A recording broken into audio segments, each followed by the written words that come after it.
Take a look at this. It shows the top 10 U.S. trucking companies in 1984. It gives the top 10. It also shows the operating revenues that they had in 1980 and then again in 1984. What do you see?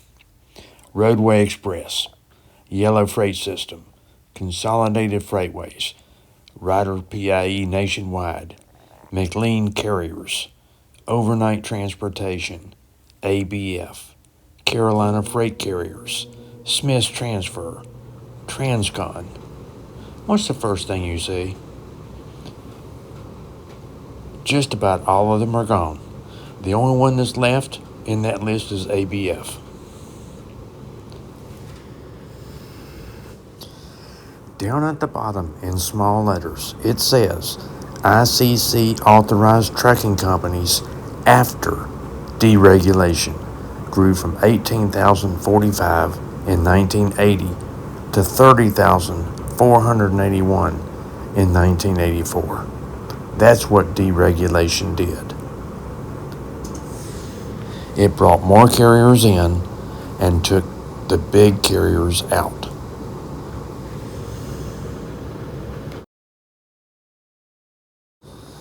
This is a newspaper article that had the headline, "Will More Truckers Soon Follow McLean?" Let me read some of it to you. M.C. Red Benton Jr., whose picture is right there, who began a long career in the trucking industry when he took a job with McLean Trucking Company here in Winston-Salem in 1939, predicts that other trucking companies will follow McLean into bankruptcy court in the next 2 or 3 years. And this was many years ago. Benton said he believes that there is not enough trucking business for everyone and that rate wars will continue for the next few years, forcing more companies out of the industry.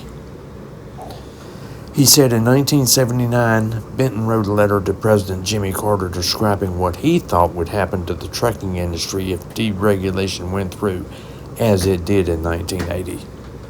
And he said, we're going to end up with 3 or 4 or maybe as many as 8 to 10 major trucking companies serving the country as a whole, and then have a lot of smaller lines with feeder operations. The large, powerful, better financed companies will survive and continue, and the others will be eliminated, and then you'll have the small ones. He said in an interview that he was just as shocked as anyone to hear earlier that McLean Trucking Company had gone under. Benton started out when the company moved to Winston-Salem, and he worked there for 32 years. In 1971, Benton and a partner formed a trucking company here, and he headed Spectre Redball Incorporated, the nation's 6th largest trucking company, when it filed for reorganization in 1982. At one time, 3 trucking companies were owned and operated out of Winston-Salem, North Carolina: Hennis Freight Lines, McLean Trucking Company, and Pilot Freight Carriers. Hennis merged into another company, and McLean and Pilot Freight were bought by out-of-town operations. Other trucking companies in the Southeast have gone out of business since the 1980 deregulation. Across the country, since 1980, 4,500 trucking companies have gone out of business. Some of them were quite large, like McLean, which had about 10,000 employees and was the 5th largest trucking company in the country. The 3 largest trucking companies in the country at the time of this in 1986 was Roadway Express, Consolidated Freightways, and Yellow Freight System. And all 3 of those are gone.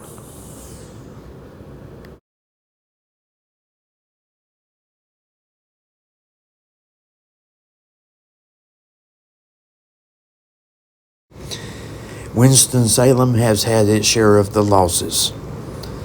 Hennis Freight Lines, which was founded in 1933 in Mount Airy by S.A. and H.L. Hennis and bought out in 1945 by Shirley Mitchell, filed for protection under Chapter 10 of the U.S. Bankruptcy Code in 1970. In 1971, Hennis was sold to Benton Spry Incorporated. Benton Spry merged with Spectre Industries of Bensenville, Illinois. The company merged in 1980 with Red Ball Motor Freight to create Spectre Red Ball, which was based in Dallas. And 2 years later, Spectre Red Ball with 6,500 employees and 450 of them in Winston-Salem and Forsyth County filed for reorganization. Also in 1981, Winston-Salem's remaining major trucking company, Pilot Freight Carriers, was acquired by an Australian transportation group called TNT Limited. Pilot went under too. Of course, that's another story, because there was some shady dealings with that. Musgrave is the last name of the person that brought down Pilot. So as you see, deregulation really hit Winston-Salem hard, especially McLean Trucking. Let's not let the government get involved in stuff like that again. Although regulation was good, they really didn't think about the effects that deregulation would have. Didn't they learn their lesson with airlines? Remember, years before the trucking industry was deregulated, they did it to the airlines. Do you remember what happened with airline deregulation? A lot of small airlines started cropping up, fares went down, companies ceased to exist, and thousands were thrown out of work. It happened with airlines, it happened with trucks. Now, that's all I've got to say. I just found this newspaper article and the chart about the companies that were profitable during regulation and what happened to them after the government pulled the plug and threw them to the wolves. Let me know what you think. I do read your comments, and I respond to as many of them as I can. See you in the next video. If you're not a subscriber, I hope you will consider subscribing to the channel.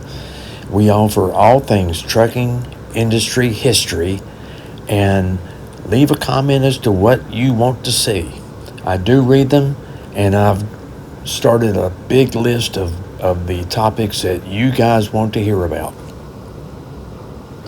Thank you for your support of the Trucking History channel.